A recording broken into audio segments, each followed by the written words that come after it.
মেহমান হলো রহমত স্বরূপ। সেই মেহমান আজ আমাদের বাসায়। তারপরও আজ আবার পবিত্র জুম্মার দিন। সকলকে জানাই জুম্মা মুবারক। জুম্মার দিনে বাসায় মেহমান স্পেশাল তো হবেই। আসসালামু আলাইকুম। হ্যালো ভিয়াস, কেমন আছেন আপনারা? আশা করি আল্লাহ তাআলার অশেষ রহমতে ভালোই আছেন। আলহামদুলিল্লাহ, আমিও ভালো আছি। বরাবরের মতো আজও আমি আপনাদের মাঝে চলে আসলাম নতুন দিনে নতুন আরেকটি ভিডিও নিয়ে। সকলকে জানাই আন্তরিক অভিনন্দন এবং মোবারকবাদ। চলুন ভিডিওটি শুরু করা যাক। কি চমৎকার ফুল, তাই না? সবুজের মাঝে বেগুনি ফুল, দেখতে অসাধারণ লাগছে, তাই না?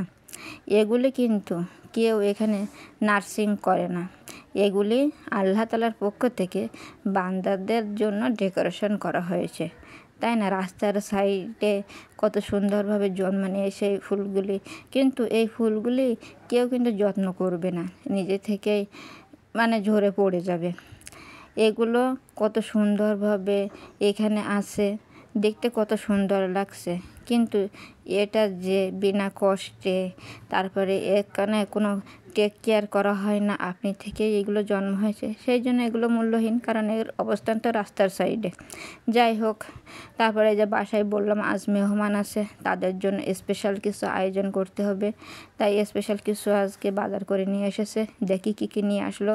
আমি এখন প্যাকেট থেকে এক এক করে সমস্ত বাজারগুলো সব বাইর করে নিচ্ছি, দেখি কী কী আনলো। এখন আমি এগুলো প্যাকেটের ভিতর থেকে বের করে নিয়ে এখন এগুলো আবার এই পলিথিনের ভিতর থেকে বের করব, দেখা যাক কী কী আনছে।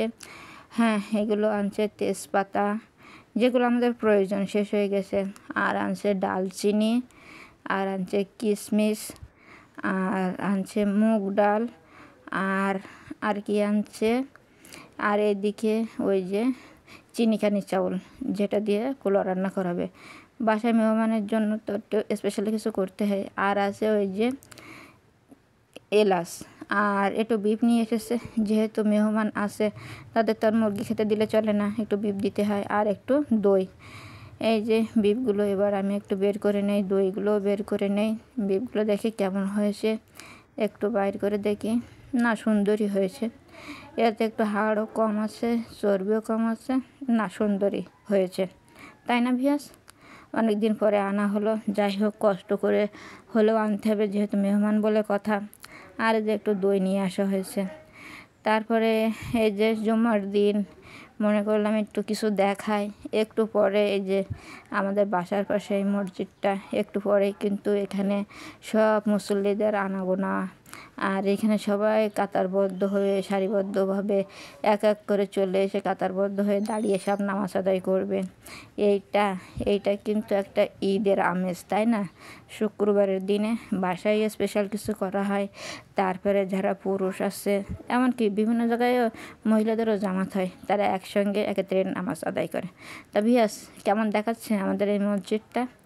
এটিকে আপনাদের দেখতে ভালো লেগেছে? একটু কমেন্ট সেকশানে জানাবেন আপনারা। তারপরে এই যে সে রান্নাবান্নায় ওই যে মুগ ডালগুলো আনছিল না, সেই মুগ ডালগুলো এখন রান্না করা হবে। এই দেখুন, ওর সাথে আবার একটু ওই যে গরুর যে চর্বি থাকে, গরুর গোশের সঙ্গে থাকে, সেইগুলো আলাদা করে এখন এই যে ডাউলের সঙ্গে দিয়ে হবে, একটু দো পেঁজা টাইপের করা হবে।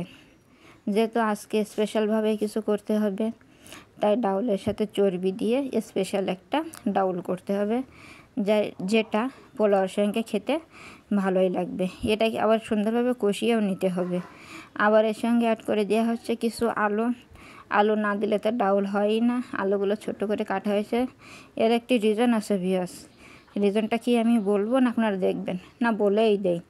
রিজন হলো এই যে মুগ ডালগুলো গলতে চায় না, কিন্তু আজ আমাদের ডালগুলো এত সুন্দরভাবে গলে গেছে, একদম ক্ষীর হয়ে গেছে, এই দেখুন।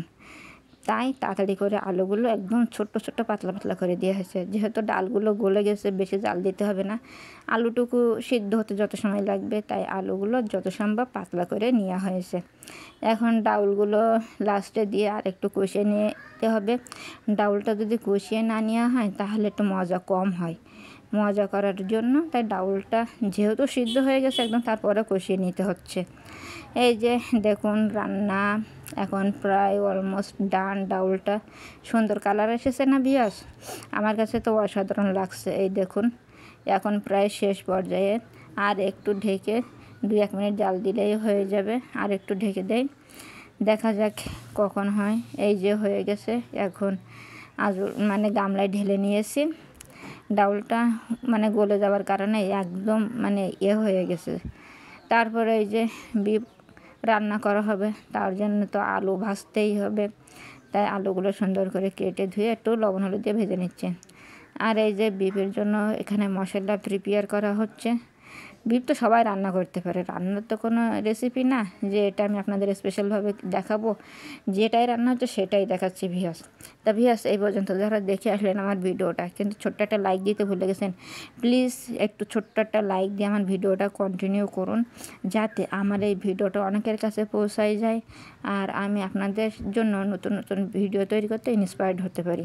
এই দেখুন ভিউয়ার্স, আপনাদের সাথে কথা বলতে বলতে আর বিফটা কষানো হয়ে গেছে। বিফটা কষালে এত সুন্দর কালার আসে, দেখতেই তো চমৎকার লাগে আমার কাছে। যাই হোক, কষানো শেষ। এবার একটু প্রেশার কুকারের ভিতরে দেওয়া হচ্ছে। প্রেশার কুকারে দিতে হয় আবুর জন্যে। আবু হচ্ছে গোশটা না গললে খেতে পারবে না, অনেক দিন পরে রান্না করা হচ্ছে, তাই প্রেশার কুকারে দিয়ে একটু সুন্দরভাবে গালিয়ে নিতে হবে। এই দেখুন ভিউয়ার্স, একদম অলমোস্ট ডান। কেমন হয়েছে ভিউয়ার্স কালারটা? আমার তো খুবই ভালো লাগছে, কত সুন্দর একটি কালার এসেছে, গোশটা আজকে ভালো। আর এই যে সর্বশেষ রান্না, সেটা হচ্ছে একটু পোলাও রান্না করা হবে। পোলাও রান্না করার জন্য আমরা দুধ ইউজ করি, দুধ দিয়ে পানি দিয়ে গরম করে, আর এর ভিতরে যে মশলাগুলো দিতে হয়, গোটা মশলা, তেজপাতা, সেই সবগুলো এখন অ্যাড করে দেওয়া হবে।